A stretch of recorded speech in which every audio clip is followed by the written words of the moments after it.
नमस्कार, आप देख रहे हैं आज की बड़ी खबरें, जहां हम सिर्फ बताए नहीं आपको हर अपडेट की असली तस्वीर भी दिखाएंगे। शुरू करने से पहले मैं बता दूं आपको, अगर अभी तक आपने हमारे चैनल को सब्सक्राइब नहीं किया तो सब्सक्राइब जरूर करें और साथ ही वीडियो को लाइक और कमेंट में आप कहां से देख रहे हो जरूर बताइए। चलिए शुरू करते हैं आज की टॉप स्टोरीज खबरों से, जिनका असर सीधे आपके दिन, आपकी जेब और आपकी जिंदगी में पड़ने वाला है। नजर डालेंगे आज की बड़ी खबरों पर। शुरुआत करेंगे देश की बड़ी खबरों के साथ। बड़ी खबर, भारत ने हेल्थ केयर सेक्टर में एक ऐतिहासिक उपलब्धि हासिल की। अखिल भारतीय आयुर्विज्ञान संस्थान यानी कि एम्स दिल्ली को बोर्ड फाइनेंस की ग्लोबल टॉप 250 हॉस्पिटल रैंकिंग 2026 में दुनिया का छठा सर्वश्रेष्ठ अस्पताल घोषित किया गया है। यानी कि दुनिया के कुछ सरकारी अस्पताल ऐसे भी है जहां इलाज इतना बेहतर है कि लोग दूसरे देशों से यहां इलाज करने के लिए आते हैं। वैसे दुनिया के सबसे भरोसेमंद अस्पताल की बात करूं तो पहले नंबर पर 2026 का शीर्ष स्थान अमेरिका का जॉन्स हॉपकिंस मेडिसिन को जाता है। उसके बाद अमेरिका का मेयो क्लिनिक, यह भी दुनिया के सबसे भरोसेमंद अस्पतालों में गिना जाता है।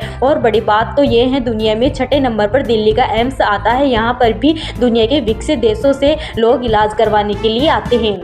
बहरहाल आगे बढ़ जाते हैं राजस्थान से। बड़ी खबर, राजस्थान की पहचान और मरुस्थल की जीवन रेखा खेजड़ी को अब कानूनी शक्ति मिलने जा रही है। मुख्यमंत्री भजन लाल शर्मा ने विधानसभा में ऐतिहासिक घोषणा करते हुए स्पष्ट किया है कि प्रदेश में खेजड़ी की कटाई रोकने के लिए संरक्षण के लिए एक विशेष कानून लाया जाएगा। इस घोषणा से न केवल बिश्नोई समाज बल्कि पर्यावरण प्रेमियों में खुशी की लहर है। वहीं उत्तर प्रदेश के कई जिलों में अभी भी खेजड़ी आंदोलन जारी है। बीकानेर में चल रहे खेजड़ी बचाओ आंदोलन में कलश यात्रा शुरू की गई। इसके साथ ही जयपुर में मुख्यमंत्री से मिलने के बाद संत भी बीकानेर पहुंच रहे हैं। इसके बाद आंदोलन की आगे की रूपरेखा तय की जाएगी। इसी बीच बीकानेर के कई गांव में खेजड़ी काटने के मामले सामने आ रहे हैं। आंदोलन के संयोजक परसाराम बिश्नोई ने बताया है कि संत समाज सीएम से वार्ता करने के लिए जयपुर गए थे। वह महापड़ाव स्थल पर पहुंचने वाले हैं। इसके बाद ही तय होगा आगे क्या करना है।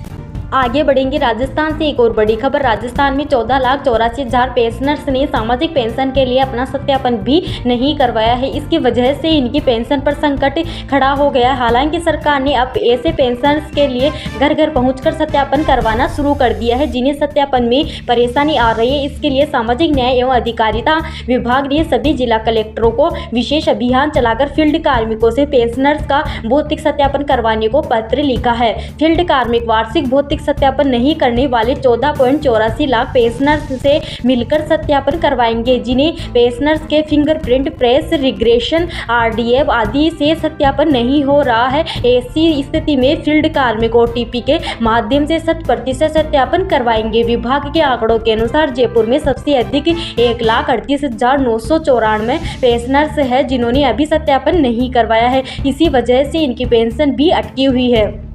खैर आगे बढ़ेंगे। एक और बड़ी खबर, राजस्थान के सभी 31 वृद्धा आश्रम यानी कि ओल्ड एज होम की जांच होगी। वहां रहने वाले बुजुर्ग कैसे रहते हैं, बुजुर्गों को मिलने वाली सुविधाओं की हकीकत सामने आने के लिए यह जांच की जा रही है। बुजुर्गों को मेडिकल की सुविधा मिल पा रही है या नहीं, कि खाने की क्वालिटी कैसी है, बिल्डिंग की स्थिति कैसी है, साफ सफाई को लेकर सुरक्षा के इंतजाम कैसे हैं। इन सब बिंदुओं पर हाईकोर्ट ने 15 फरवरी तक रिपोर्ट तलब की है। दरअसल राजस्थान हाईकोर्ट की जयपुर बेंच ने यह जिम्मेदारी राज्य विधिक सेवा प्राधिकरण और सभी जिला विधिक सेवा प्राधिकरणों को दी है। हाईकोर्ट ने टिप्पणी की है कि 2046 तक देश में बच्चों से ज्यादा बुजुर्ग होंगे, इनके लिए हमारा सिस्टम तैयार नहीं है। कोर्ट ने प्रदेश में वृद्धा आश्रमों की स्थिति को लेकर सख्त नाराजगी भी जाहिर की है। कोर्ट ने साफ कहा है कि यह आश्रम सिर्फ कागजी औपचारिकता नहीं हो सकती, बल्कि यहाँ रहने वाले बुजुर्गों को मेडिकल की सुविधा, खाने की क्वालिटी और मेडिकल सुरक्षा के पुख्ता इंतजाम किए जाए। बहरहाल आगे बढ़ जाते हैं। एक और बड़ी खबर देख लेते हैं। राजस्थान में 5वीं बोर्ड की परीक्षा देने वाले स्टूडेंट को अब एग्जाम में मिनिमम मार्क्स लाना जरूरी होगा। अगर ऐसा नहीं हुआ तो छात्र फेल हो जाएंगे। ऐसा इसलिए क्योंकि सरकार ने अब 5वीं बोर्ड परीक्षा में अनिवार्य पास करने के लिए नियम को हटा दिया है। पहले नियम था कि 5वीं तक का बच्चा कोई भी फेल नहीं हो सकता था, लेकिन अब सरकार ने यह नया नियम जारी कर दिया है। शिक्षा विभाग की तरफ से शिक्षा का अधिकार अधिनियम के नियमों में संशोधन किया है। इसमें ऑटोमेटिक प्रमोशन व्यवस्था को बंद कर दिया है। यह नियम आगामी शैक्षणिक सत्र 2026 और 27 में लागू होगा। नए नियमों के मुताबिक स्टूडेंट को अब हर विषयों में न्यूनतम 32 नंबर लाना ही होगा। हालांकि अगर किसी सब्जेक्ट में 32 नंबर से कम नंबर आते हैं तो छात्र को सीधे फेल नहीं करके उसे दोबारा परीक्षा देने का मौका दिया जाएगा। आगे बढ़ना होगा। 12 से बड़ी खबर देखिए, गोवंश का कटा धड़ मिलने के मामले में निष्पक्ष जांच की मांग को लेकर धरना दे रहे गौसेवकों पर पुलिस ने लाठियां बरसाई। गौसेवक और हिंदू संगठनों के प्रतिनिधि प्रताप चौक में चौकी के सामने धरना दे रहे थे। वहां मौजूद लोग कलेक्ट्रेट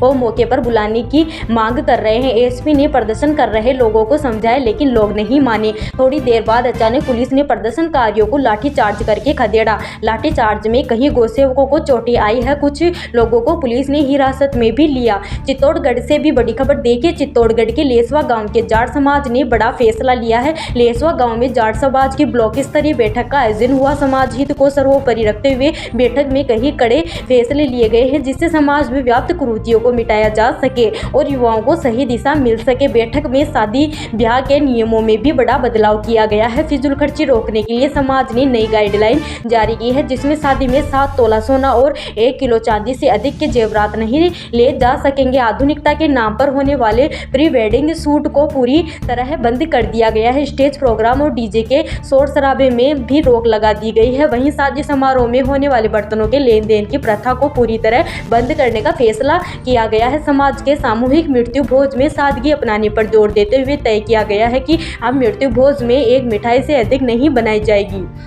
एक और बड़ी और काम की खबर देखिए, राजस्थान में भ्रष्टाचार निरोधक ब्यूरो की टीम लगातार घूसखोर अधिकारियों को कर्मचारियों पर शिकंजा कस रही है। राज्य सरकार भी अधिकारियों की कार्रवाई करने के निर्देश दिए हैं, जिसके बावजूद भी भ्रष्टाचार और घूस लेने वाले बाज नहीं आ रहे हैं। अब ताज़ा मामला राजधानी जयपुर से आया है, जहां पेंशन विभाग के एओ को 10,000 रुपये की रिश्वत लेते हाथों गिरफ्तार किया गया है। श्री गंगानगर से भी बड़ी और दुखद खबर देखिए, रोडवेज बस ने स्कूटी पर जा रही 3 महिलाओं को कुचल दिया। हादसे में तीनों महिलाओं की मौत हो गई। इनमें एक महिला 6 महीने से गर्भवती थी और पीछे बैठी 2 महिलाएं उसके साथ उसका अल्ट्रासाउंड कराने जा रही थी। टक्कर लगते ही तीनों स्कूटी समेत बस के नीचे चली गई। तेज रफ्तार बस तीनों को करीब 50 मीटर तक घसीटते हुए ले गई।